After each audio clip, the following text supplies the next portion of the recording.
The Woodland Hills School Board is scheduled to vote tonight on whether to fire its superintendent, James Harris. The sudden move comes as a surprise to Harris, who sat down with KDKA investigator Andy Sheehan this afternoon. He says he's vowing to fight it. Andy joins us now with his side of the story. Andy. Well, Superintendent Harris says he was shocked yesterday when the board president came to him and asked him to resign, and he vows to fight any move to fire him.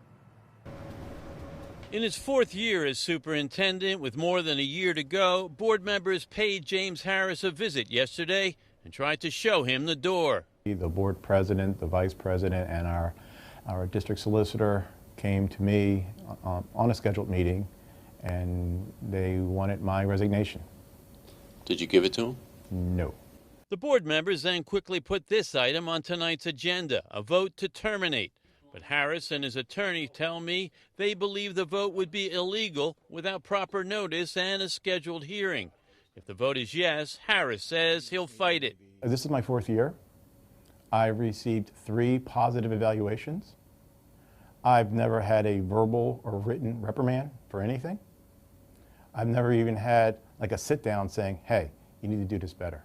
Harris came under fire recently for his handling of fights at the high school, including this brawl in October involving as many as 50 or 60 students, though Harris initially told KDKA the fight involved only a half dozen. The allegations were that you were whitewashing this. Yeah, I was trying to give information on the scene, at the site, as soon as possible, and that was my mistake. Is there an impression, though, that the district, in terms of safety and student behavior, is out of control, and that you are not in control of it?